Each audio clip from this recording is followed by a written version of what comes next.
E tá acabando! E dica da edição, põe vídeo de tristeza e vídeo de felicidade.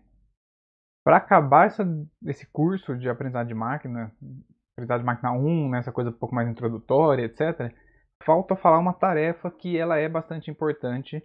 Ela foi muito relevante por um tempo, continua sendo, tá? Mas é uma dessas coisas que tem suas altas e baixas. Isso já me puxa aqui para fazer um disclaimer, né? Se vocês olharem no livro, texto, lá vai estar escrito que a descoberta de padrões frequentes é um tópico de pesquisa muito quente e etc. Mas não se esqueçam que o livro tem 10 anos, tá? Então vai ser de novo, continua sendo um pouquinho, mas não muito. Esse daqui é um tópico que vai e vem, tá? Hoje a gente vai falar sobre mineração de regras de associação. Na verdade, esse é o finalmente de uma coisa um pouco mais aberta, um guarda-chuva um pouquinho maior, que é a mineração de padrões frequentes. Isso vem de um problema clássico de minerar frequent item sets.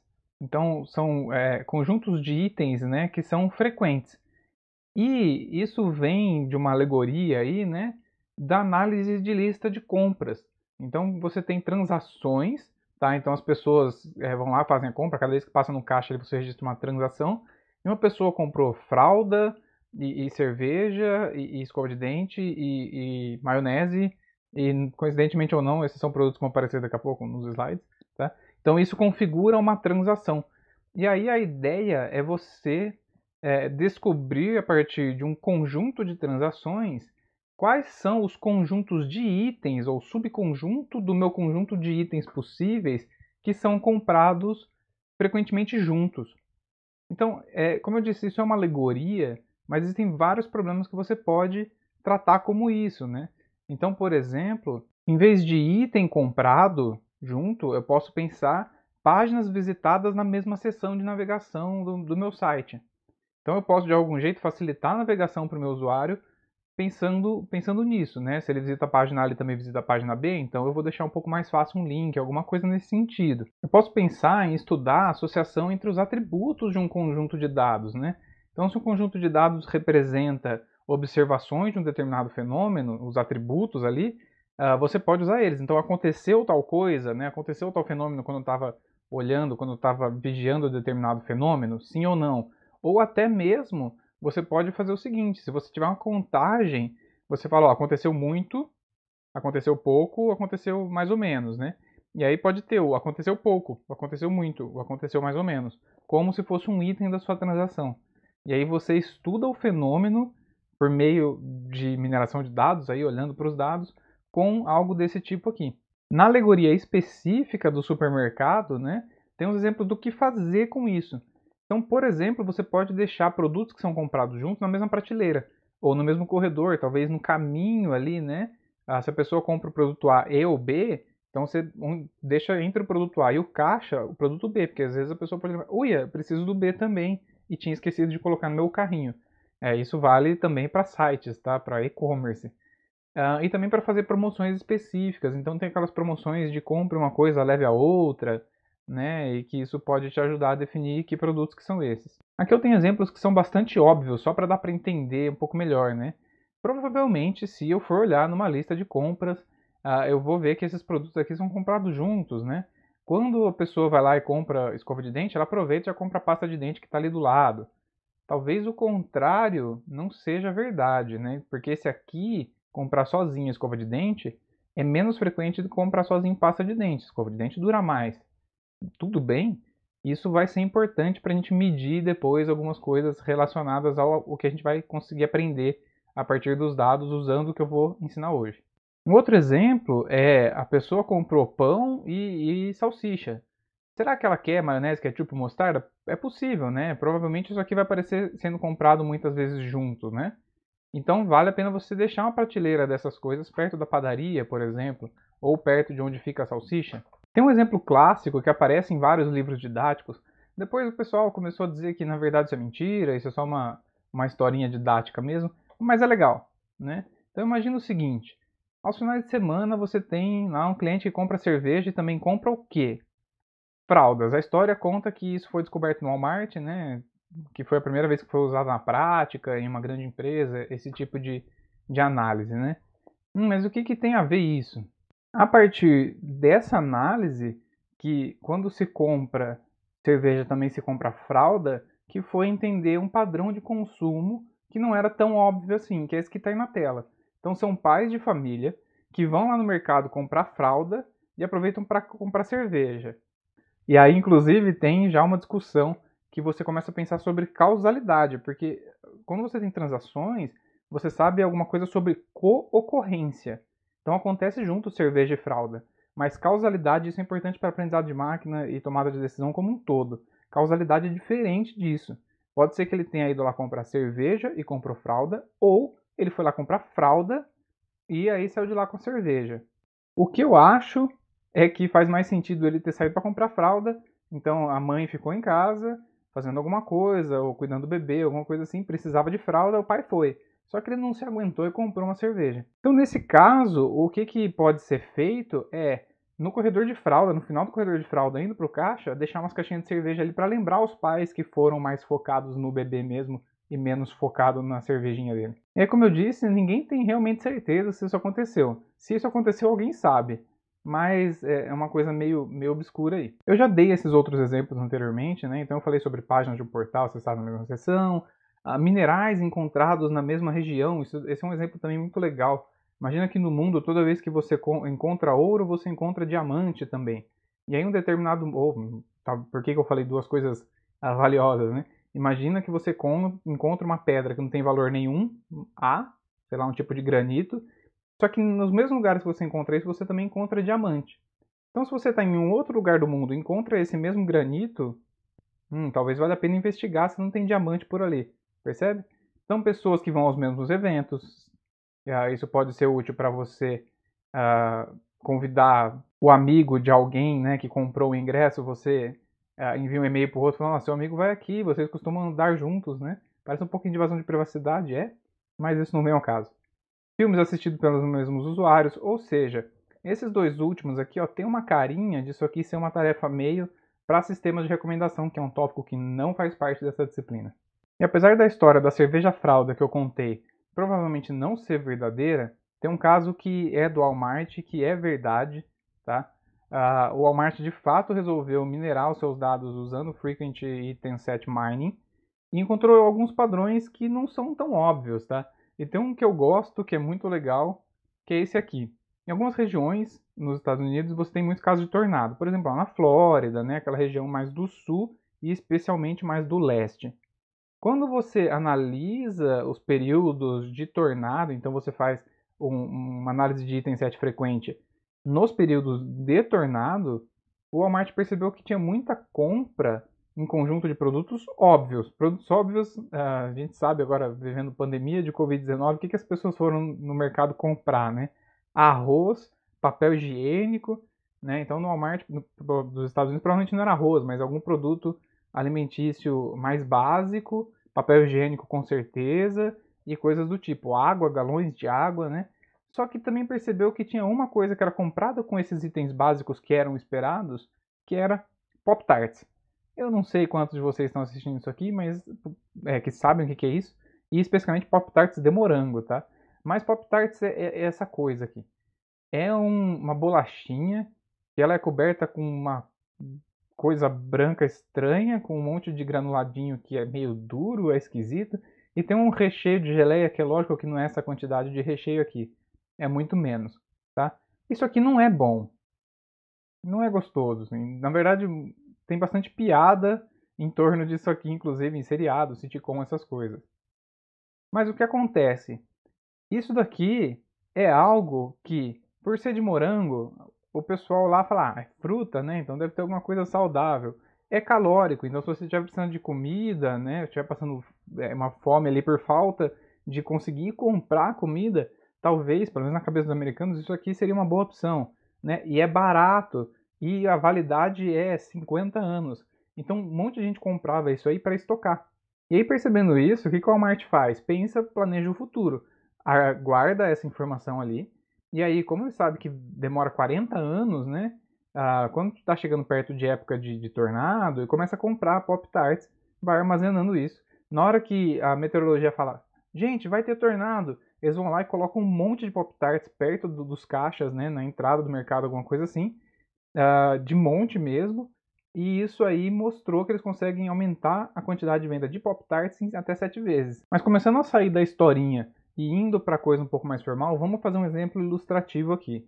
Então eu estava falando sobre transações, compra, né, que são itens e etc.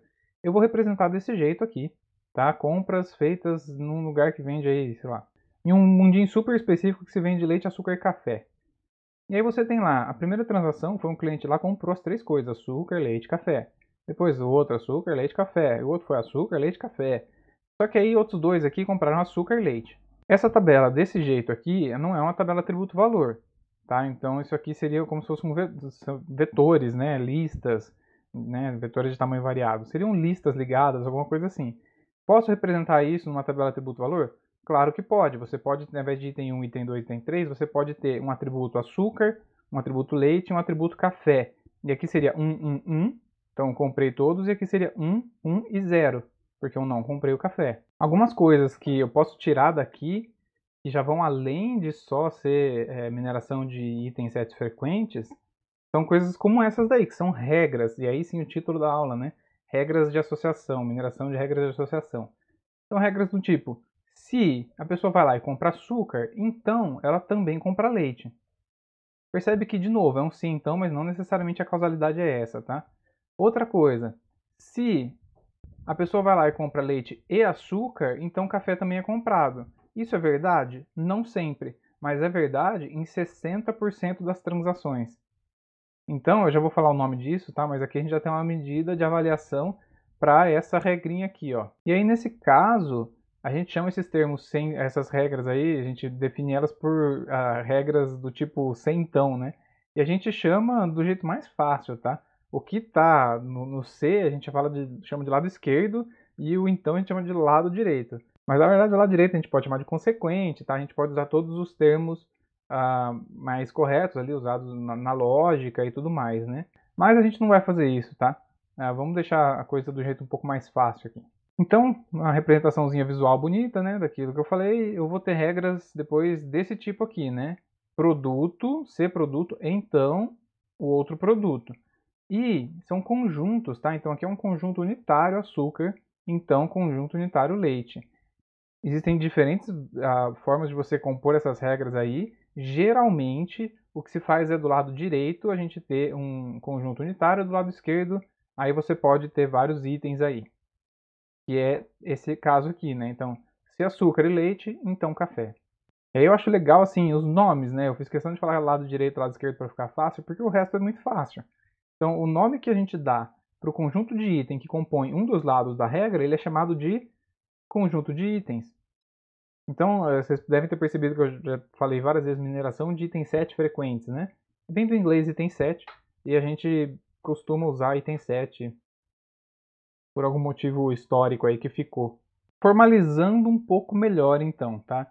Imagina que eu tenho aí um universo de itens. Então, se eu estou ainda na alegoria do mercado, todos os produtos que estão no meu catálogo, tá? E aí eu tenho um conjunto I, esse Izão aqui, que ele está contido ou igual a A. Todo subconjunto de A eu chamo de item 7, beleza? E aí eu tenho um conjunto T aqui, com vários Tzinhos, né? É um conjunto de N transações. Cada Tzinho aqui é uma transação, beleza? Cada transação é um par, que tem o ID da transação e um outro conjunto que é o conjunto de itens daquela transação. O conjunto de itens também tem que estar contido em A. E eu vou usar K aqui como o tamanho do meu conjunto de itens aqui dentro. Uma transação Tzinho, que está em T grande, suporta, né, ou dá suporte a um determinado item 7i, se esse item 7 ele está contido ou igual, né, ele está ali dentro do meu Tzinho. Então vamos lá. I é qualquer conjunto, qualquer subconjunto de A. E se ele também for um subconjunto de Tzinho, então Tzinho dá suporte a I. E em um outro termo para ficar um pouco mais fácil, mais intuitivo, né? Esse dar suporte significa testemunhar a favor. Então tem um exemplo aqui, né? Se eu tenho um item 7 que é ABD e eu tenho uma transação que é ABCD, então o I aqui está contido dentro de T e T testemunha a favor de I. Testemunha a favor significa, olha, se tem uma transação ABD, então parece que, desculpa, ABCD, né? Então parece que o item 7 ABD acontece. Quanto mais transação aqui tiver testemunhando a favor ou dando suporte ao I, então mais a gente pode ter certeza que esse aqui é um item 7 frequente. É bastante intuitivo isso. E o conjunto de transações que dá suporte ao I, ele é dito ao conjunto suporte desse item 7i. Nomes intuitivos, assim que eu gosto. E eu já vou começar a falar então de algumas medidas porque elas vão ser necessárias daqui para frente. Começando pelo suporte absoluto e o suporte relativo. Vou chamar de S e dessa letra aí, sigma. Então o S é o tamanho desse conjunto de suporte do I, beleza? Ou seja, o número de transações que suportam I. E o suporte relativo é o suporte absoluto para aquele item 7 dividido pelo número total de transações que eu tenho, ou seja, qual que é a porcentagem de transações que dá suporte a esse meu item 7i. Com isso, eu já consigo definir o problema de encontrar itens 7 frequentes da seguinte maneira. Primeiro, dados. Então eu tenho um conjunto A de itens, uma tabela T de transações sobre A, ou seja, né, transações que estão dentro de A, e um número de suporte mínimo. Geralmente se usa suporte relativo mínimo, tá? Porque se a gente aumentar, diminuir o tamanho do conjunto de dados, começa a ficar uma bagunça se a gente vai usando suporte absoluto. Então, o suporte mínimo é um valor aí entre 0 e 1, tudo bem? E aí eu quero encontrar conjuntos de item 7 que tenham um suporte maior ou igual a esse que eu acabei de definir, que é esse suporte mínimo. Depois disso, eu faço um conjunto de regras de associação que tem uma confiança maior do que a estabelecida pelo usuário. Então a gente já tem um suporte, que é esse testemunho a favor, mas aí quando eu jogo isso para regras, eu tenho confiança da minha regra. Fica mais fácil com exemplos. Então vamos para esse conjunto aqui de transações. Tá? Então eu tenho os itens A, B, C, D e E. E aí, nesse caso, que está no exemplo do livro texto lá, o suporte relativo mínimo é 0,3, tá? Ou 3 aqui de 10 para o suporte absoluto. Essas são as minhas transações. E aí eu vejo itens sets frequentes aumentando o número de item. O algoritmo, depois eu vou mostrar para vocês, falar um pouquinho mais, a priori, usa dessa maneira, ele vai aumentando o número de itens, inclusive com uma busca em largura. Com 0 itens, né, todos os meus conjuntos são só esse aqui, conjunto vazio. Qual que é o suporte do conjunto vazio? 10. Por quê? Todas essas transações aqui, o conjunto vazio é um subconjunto desses itens sets, né? Dessas transações, perdão. Quando eu penso em um item, aí eu começo a formar todos os conjuntos de um item só, que nesse caso é o conjunto unitário A, o B, o C, o D e o E. E o que é o suporte aqui? O suporte é a contagem. Quantas vezes o A aparece? Quantas vezes o B aparece? O C, o D, o E e assim por diante. O A aparece 7 vezes. É maior que 3? É. Isso vale para todos, né? O menorzinho aqui é o B, que aparece 3 vezes. Então, check. E aí, o algoritmo que monta isso, o algoritmo mais tradicional, que é o a priori, ele faz o seguinte. A partir do A, ele tenta colocar os outros itens. É bem uma busca em largura mesmo. Ele primeiro tira o A da fila, e aí ele fala, coloca o B, e vê se AB tem suporte suficiente. Aí ele coloca o C e vê se tem suporte suficiente. Todos que tiverem suporte suficiente, ele coloca de novo na fila. Ou seja, em algum momento vai aparecer esse item 7 lá.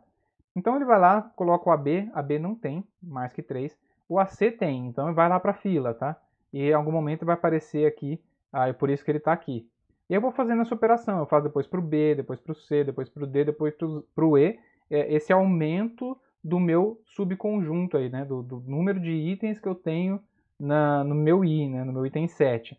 E aí eu conto, né, quanto que tem cada um desses itens 7 e falo que os frequentes são aqueles que têm mais do que o suporte mínimo que eu defini antes. O problema quando você define ele de forma simplista assim, é que o espaço de busca para achar, né, todos os itens 7 frequentes é 2 elevado ao tamanho do A. Então é inviável eu tentar todas as alternativas possíveis. Então existem várias técnicas para reduzir o espaço, tá? Então, usualmente se considera o conjunto de que, conforme você vai colocando o item a mais, o suporte vai diminuindo, certo? Então, o suporte de A é 7, e o suporte de AB, AC, AD, AE é menor ou igual a 7. Não tem como ser maior do que isso, tá? Porque tem o A. Então, no mínimo, você está no subconjunto de elementos aqui que tenha o A. Então, por isso que quando um item 7 é pouco frequente, os seus superconjuntos também serão. E todos os algoritmos que buscam, né, regras de associação, itens 7 frequentes, etc., eles são baseados nessas premissas aí. E um dos jeitos de fazer é o que eu já dei spoiler aqui, que é fazer a busca em largura, desse jeitinho que eu expliquei. Então, só para falar com a palavra correta aí, né, o suporte é monotonicamente não crescente ao se fazer operações desse tipo, de adicionar um novo item em um determinado item 7 para criar um item 7 novo. E a busca em largura que eu comentei é isso que está aqui, né? Eu começo com o vazio, aí eu tento adicionar o A, o B, o C, o D e o E no vazio. Se deu certo, né, o suporte foi maior do que o suporte mínimo, maior ou igual ao suporte mínimo, então ele vai entrar na minha fila. E aí quando eu tirar o A da fila, eu tento colocar o AB, a C, a D, a E e assim por diante, tá? E os que derem suporte mínimo põe na fila. Aí interessante é o seguinte, no B eu poderia colocar de novo o A, né? Só que não faz sentido, tá? Eu coloco só quem está para frente, porque BA e AB, dado que é um conjunto, não tem relação de ordem, eles são a mesma coisa. Então do B eu tento fazer BC, BD, BE. Do C eu tento fazer CD, CE, certo? Aí eu vou fazendo isso. E aí eu vou adicionando o elemento a elemento nos subconjuntos. Em determinado momento isso aqui para, tá? Isso aqui corta, daqui para baixo não tem mais nenhum item 7 que seja frequente, dada a minha definição de suporte mínimo. E aí o algoritmo de descoberta de item 7 frequente mais conhecido é o a priori. Na verdade, todos os algoritmos que existem de item 7 frequentes, eles são a priori melhorados de algum jeito. Então alguma coisa baseada em banco de dados ali para indexar o meu espaço, algum algoritmo que troca a busca em largura por uma busca em profundidade com podas, coisas do tipo. Esse slide está aqui é o slide que eu já dei spoiler, então pula ele. Daqui para frente eu só estou dizendo o que eu já disse, né? Eu começo lá um item 7 candidato ali unitário, né? Com A, o B, o C, o D e o E. E aí eu vou tentando aumentar o meu tamanho do item 7, colocando mais um elemento, verificando se esse candidato tem realmente suporte mínimo. Se ele tiver, eu faço a união lá com o meu conjunto de itens 7 frequentes, tá? Eu jogo ele no meu conjunto de itens 7 frequentes e vou colocando itens e assim por diante. Esse é um algoritmo que eu já expliquei. A partir dos itens 7 frequentes, eu chego no tópico principal, que são as minhas regras de associação. Então, o a priori faz isso, né? Encontrar o item 7 frequente, né, o conjunto de itens 7 frequentes, é o primeiro passo. O passo final é chegar nas regras de associação, que visa combinar aqueles termos, né, que são os itens 7 frequentes, na forma de regra desse jeito, né? Se A, então B. E uma coisa que é importante é que eu construo as regras de tal forma, né? Se A então B, de tal forma que A união com B seja um item 7 frequente. E uma vez que eu tenho um conjunto bastante grande já de itens 7 frequentes, dependendo do conjunto de dados, e daí para regras, né, para todas as possíveis regras, se A então B, eu posso ter uma quantidade gigantesca de regras, não vai servir para nada, né? Eu vou ficar olhando lá e vou ter que ficar varrendo regra ao invés de varrer dado. Não me ajuda muito. E aí existem medidas que vão me ajudar a ir cortando um pouco desse espaço. A primeira delas, mais usada, geralmente o que se faz, e é o que a priori faz, é definir um suporte mínimo e uma para os itens frequentes e uma confiança mínima para as regras. E a confiança é baseada nisso que está aqui, né? Confiança da regra se A então B é a probabilidade de ocorrer A com B, em união, dividido pela probabilidade de A. Então ela é uma medida de dependência entre as coisas, tá? Então ela mede o quanto que o A é dependente do B. Se for bastante, né, isso aqui sobe. Porque isso aqui, né, o A vai aparecer realmente bastante com o B. Então o número de vezes que o A aparece não é muito maior do que o A com o B. Então isso é dado, né, pelo suporte de A união B dividido pelo suporte de A. Então perceba o seguinte, confiança de se A então B não é igual a confiança de B então A. Tem gente que até usa isso para tentar ter uma noção da causalidade das coisas aí. Então o que a gente faz com essa confiança, né? A gente gera todos os subconjuntos dos itens sets e depois disso a gente vai testando as regras, né, e as confianças delas. Essas regras são da seguinte maneira: eu pego um item set, pego um subconjunto desse item set e jogo para a esquerda, e o restante dele, né, o complemento dele, eu jogo para a direita. Então aqui está um exemplo, né? Se eu tenho um item set frequente ADE, então eu começo fazendo o seguinte: eu ponho o AD todo mundo na esquerda, aí eu jogo um deles para a direita. Fica se AD, então E. Se AE, então D. Se DE, então A. E cada um desses caras eu testo a confiança e tudo mais, né? E aí eu também jogo para a direita. Então, do AD, então E, eu faço se A, então DE. E a partir desse procedimento, a gente consegue, então, achar todas as regras possíveis a partir de ADE. Não vale aqui a de cima, né? E não vale aqui a de baixo. Não faz sentido ter vazio de um dos dois lados. E eu confesso que originalmente o algoritmo a priori que eu conhecia não fazia isso aqui, tá? Mas não tem problema. Não tem importância. Se for uma variação da priori, se for um novo algoritmo, etc., vai depender da implementação que vocês têm aí, na verdade, né? Ou se você vai fazer uma alteração e etc. Mas todas essas regras aqui, elas podem ser úteis, né? Vai depender um pouco da confiança delas também. Então, quando eu falei, por exemplo, a pessoa que visita uma página A, B e C do seu site, ela também pode visitar D e E, então seria interessante ter D e E do lado direito. Qual que é o grande problema disso tudo? O problema disso tudo é custo computacional, né? E o problema do custo computacional tá porque a gente está gerando tudo, está gerando todas as regras e olhando confiança uma por uma. Tá na questão de a gente fazer várias varreduras para contar tudo de novo, se o item set é frequente ou não. E também, né, para eu medir a confiança, eu tenho que ter o suporte de todas as variações aí, união, não união. Então, isso fica com custo computacional para fazer todas as varreduras, e se eu estiver armazenando um monte de coisa, pode ficar com custo computacional de memória. Então, daqui para frente, né, do a priori, que é de 1993, se eu não me engano, para frente, foi gente tentando melhorar isso. Porque até então, você percebe que é bem intuitivo. O conjunto de itens sets frequentes, a definição é o que está aqui pronto. Né? Então, o que acontece agora é o jeito de fazer isso ficar um pouco melhor. Tanto é que a maior parte da pesquisa em Association Ruling Mining está mais no pessoal que se identifica mais com a área de banco de dados do que com o pessoal que se identifica com a área de aprendizado de máquina. E aí o Diego aqui não vai entrar em detalhes muito disso, apesar de que é algoritmo, coisa que eu adoro, né? Mas não vou entrar em muito detalhe.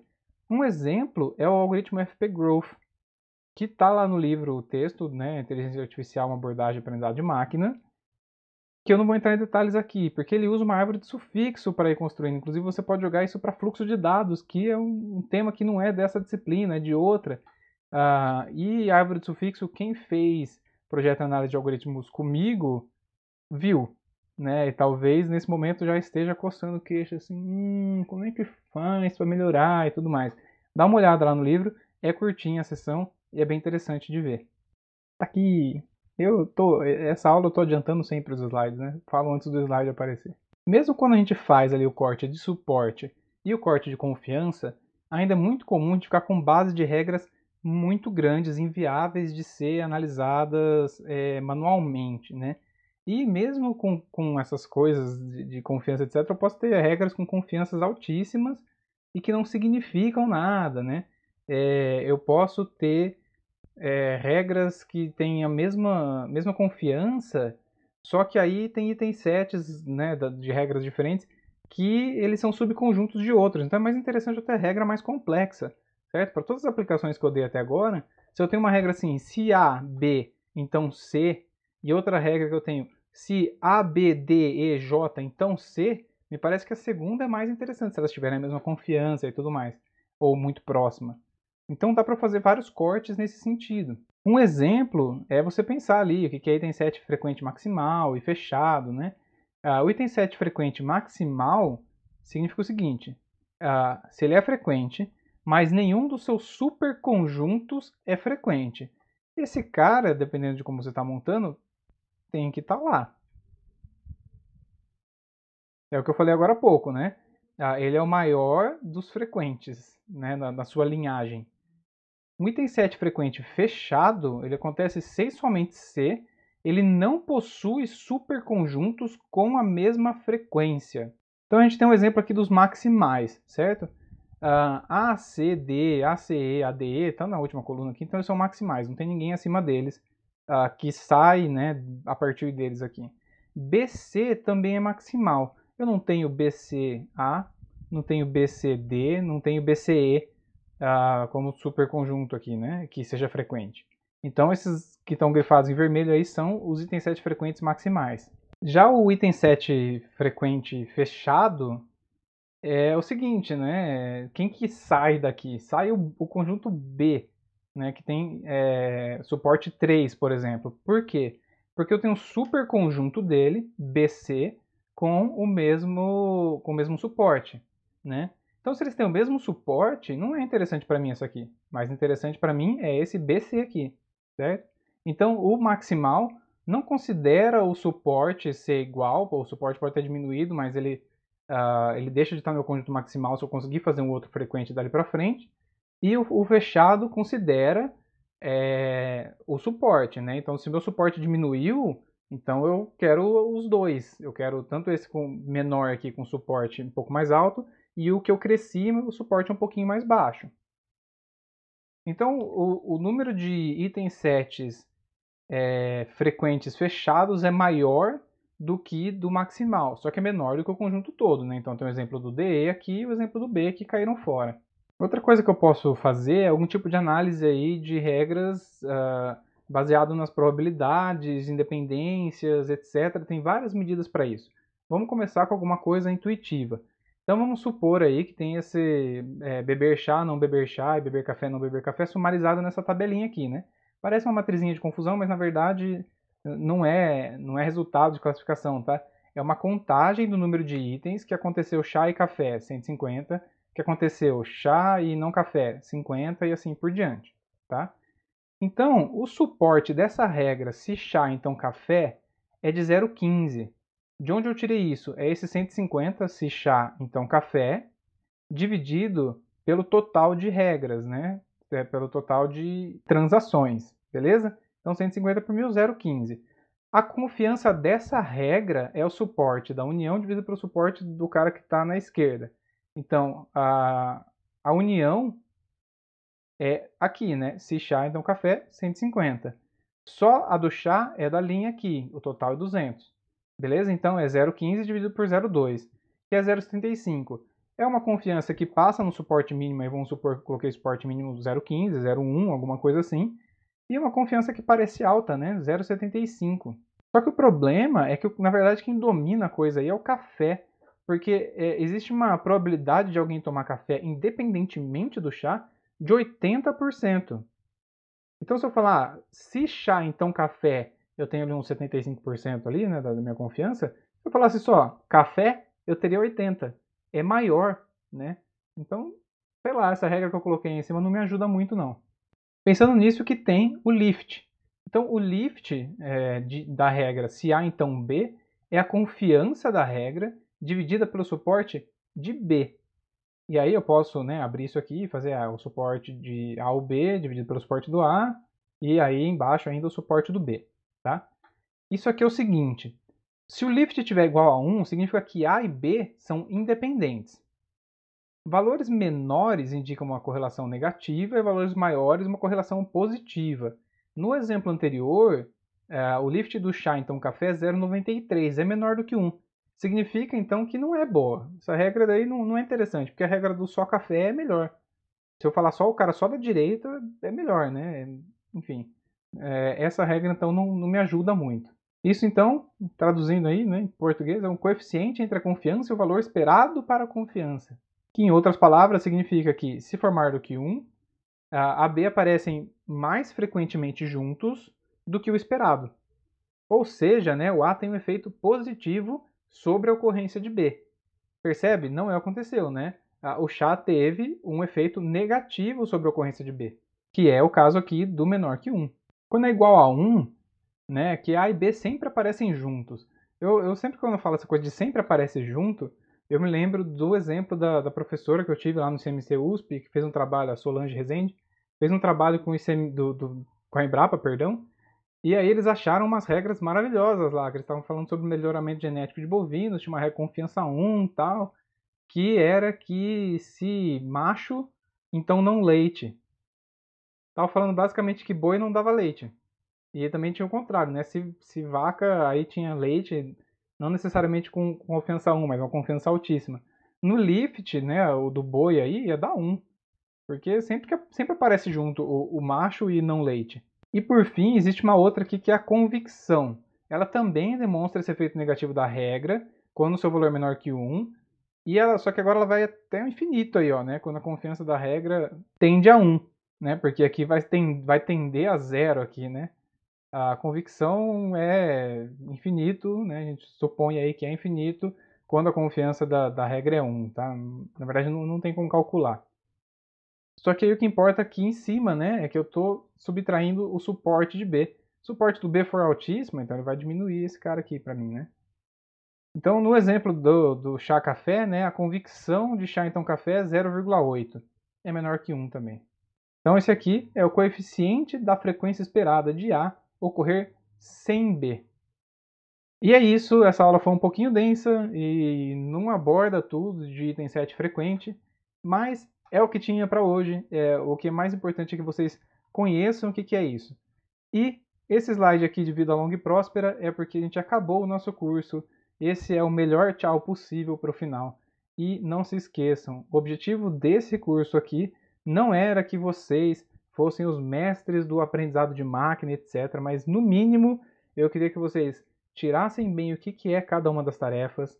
Independente de você decorar o algoritmo, nunca queremos que você decore o algoritmo, mas saiba o que são as tarefas, saiba como avaliá-las e tenha uma base suficiente para não fazer besteira com os seus dados. E aí, quando surgirem novos algoritmos, novas técnicas, novos paradigmas de aprendizado, você ter um conhecimento suficientemente bom, né, sólido, para que você consiga construir o seu próprio conhecimento de aprendizado de máquina daqui para frente. Então é isso e tchau.